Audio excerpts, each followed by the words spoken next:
Hey, what's up, everybody? Good afternoon. I just want to come up here quickly to talk about something I really don't want to talk about. Not because it's not a subject that I want to speak on, but because it's something I've said multiple times already. It's something that, for me, is common sense, right? But I'm just gonna preference that by saying, honestly, I'm in debt behind student loans. I have 3 degrees. It's not free. I appreciate the opinions of everyone. Everyone's allowed to their own opinion. But on the subject of black women and abortion, many of you just don't understand the issue. And it's just like feminism. I don't care how many times I say it, people are dense. You know what I mean?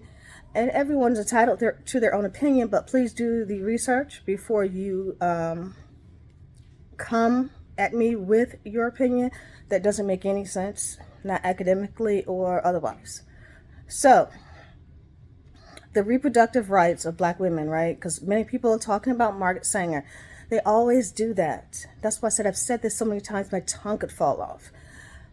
I've said it on Twitter, I've said it here, there, everywhere. I'm not going to keep saying it, okay? Margaret Sanger, yes, was connected to white supremacy. We know that. She was one of the organizers of Planned Parenthood. We know that. We also know that Planned Parenthood is for low income women, and many of those women, because over 50% of abortions are by black and brown folk, right? In this country. And we need, if not Planned Parenthood, it needs to be some other organization to address the reproductive rights. Let's say it together, class. Because I don't teach for free, I'm just joking. And I will not teach for free because you will go to class and learn this yourself. And I'm not saying those people are lazy. They're giving me this silly opinion. I'm not dismissive of other people's opinions, but I want you to understand it's an educated opinion, and I'm not going to address that. Okay, so number one, the reproductive rights for black and indigenous women. The reproductive rights are extremely important because we are further oppressed. It isn't about what you're scared of, feminism, God forbid, but it's about have control and autonomy over our own bodies. We already have to deal with things, related to our community that are oppressive, income, work inequality. All of you know we get paid less than white women, even if we have multiple degrees and they don't have any. If you don't know that, you know that now. Also, when dealing with understanding, just basic understanding. If you don't have the right to control your own reproduction, you don't have the right to live. As again, I've tied in yesterday the escalation of all of this, and I was laughing earlier this morning about this men's organization, MGTOW, MGTOW, Men Go Their Own Way. I was like, how is that a thing? I mean, can't you just do that anyway? I mean, nobody's stopping you. So the misogyny is there in both cases, whether you're dealing with trying to control someone else's reproductive rights, which you have no right to, or whether you're trying to, in essence, tell people that they need to pay you attention, right? That you want to go your own way. You're talking to the void when you're saying, I want to go my own way, because it's like, I wasn't asking you. And no one cares if you do or if you don't. It's really not going to make that much of a difference. So you're actually attention seeking. Let me know if you have your conference call, okay? I'll hurry up. I'm sorry, my daughter has a thing.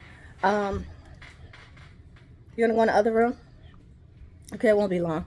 Okay, so basically, it's ridiculous if you're attention seeking from black women. And then you're mad because they don't pay you any attention. And then you go all over the lines and try to control their sexuality along with those white supremacists. Like someone commented yesterday that white supremacists also support abortion for black people. Oh, you're kidding me. Like it's a no-brainer. Are you serious? Of course they would.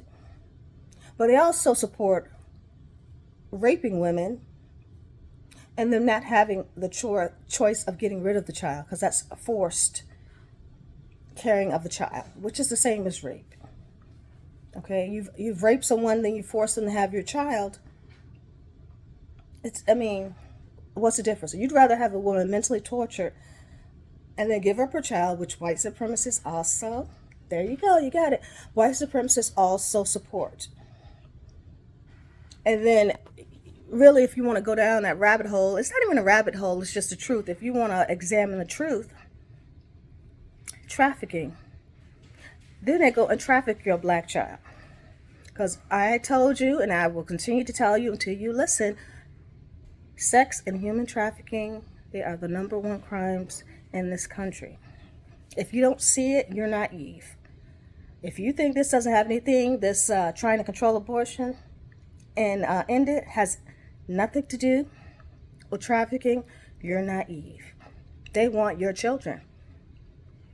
So this is sort of like the slave narrative, where you had to kill your child to keep them out of slavery, right? And you don't want to do it, but we all understood that was symbolic.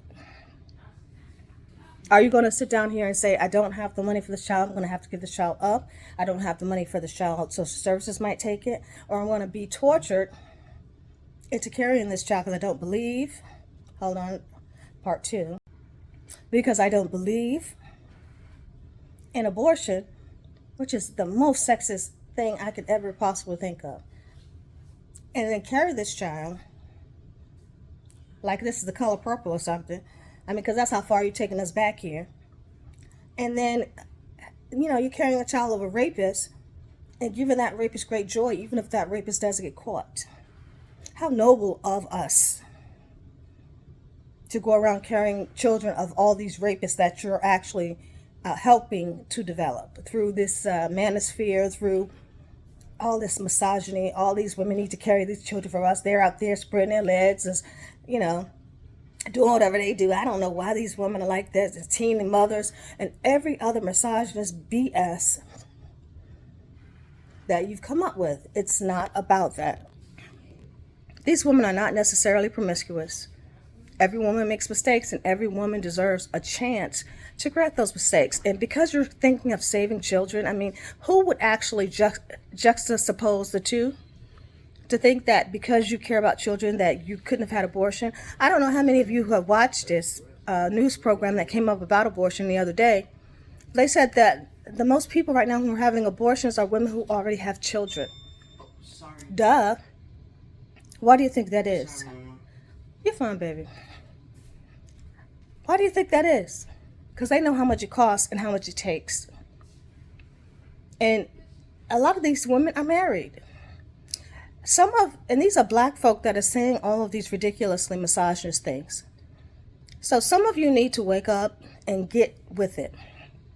The reality is, what you're pretending is that you're not insecure about men. Here we go again, internalizing sexism. Stop it.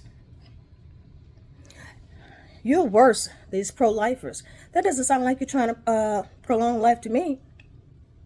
Long enough for that child to get trafficked or dropped into foster care, because I'm an adoptive mother of a foster child. Who? You don't think things through. You can love children, but you love children enough to know, I can't provide for this child right now. I don't want to have the child of a rapist. And I personally have nightmares about 12 and 13-year-old girls walking around pregnant, not being able to have an abortion. So forgive me if that disturbs some of you brilliant people who want to pretend. And that's the most sexist thing I've ever heard from black men, because they don't speak up about anything intelligent most of the time unless it concerns sexism. And then here they come, Marcus Hanger. I'm glad you learned something from my class. Joke. Because you didn't take my class. You did whatever else you wanted to do and learned what you wanted to learn, and then came in and told me about what you thought I needed to hear when you didn't take the class in the first place. And you know what I say to that? Keep it pushing. I'm out. I'll talk to you guys later.